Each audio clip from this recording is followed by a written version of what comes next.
Hi, welcome back to another junior algebra video. We continue talking algebraic powers and we introduce our second rule for algebraic powers. Right, let's simplify this expression, d to the power of 5 divided by d to the power of 3. So on the top of the fraction we have d to the power of 5, which is d times d times d times d times d. On the bottom of the fraction we have d cubed, which is d times d times d.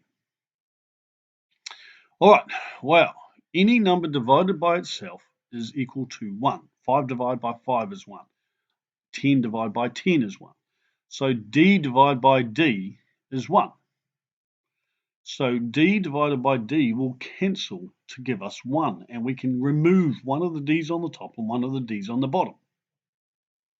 We can remove a second d on the top and a second d on the bottom because they're going to cancel to 1 as well. And we can remove a third d on the top and a third d on the bottom because they cancel. So these d's all cancel out and kind of disappear, although they are equal to 1, and we're left with d times d. Now d times d is equal to d squared. So our answer is d squared, or d to the power of 2.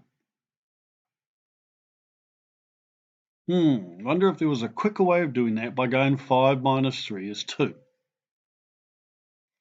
Let's have a look at a second example. We're going to simplify w to the power of 7 divided by w squared. On the top, w to the power of 7 is w times w times w times w times w times w times w. And on the bottom, w squared is w times w. Well, again, one w on the top will cancel with one w on the bottom because a number divided by itself is 1. Another w on the top will cancel with the w on the bottom. And that leaves us with w times w times w times w times w, which is w to the power of 5. And it does seem to be a quicker way of doing this by going 7 minus 2 is equal to 5. So the rule here is when we divide variables with powers, we can take the powers and subtract them. 10 minus 3 makes 7.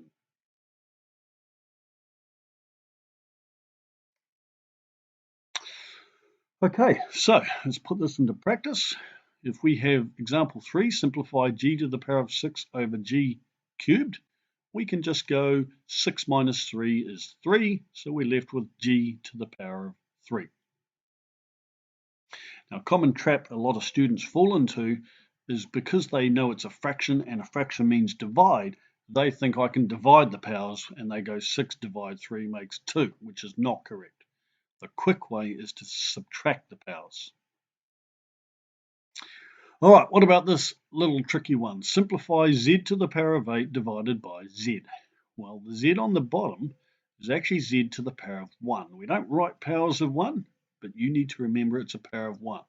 So now we can do our little trick of going 8 minus 1, subtract the powers, and that gives a power of 7, so we're left with z to the power of 7.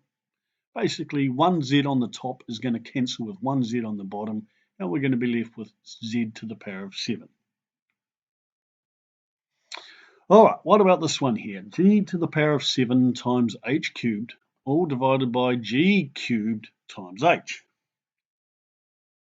Well, on the top, oh no, we're not going to worry about the top anymore. We're going to do our little trick here.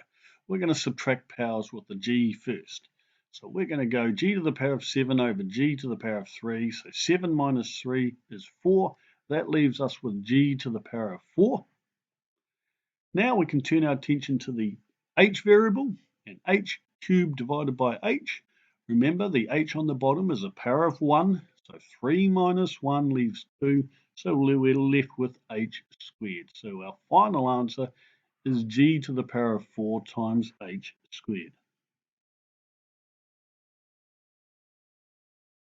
All right, that's us. Thank you for watching.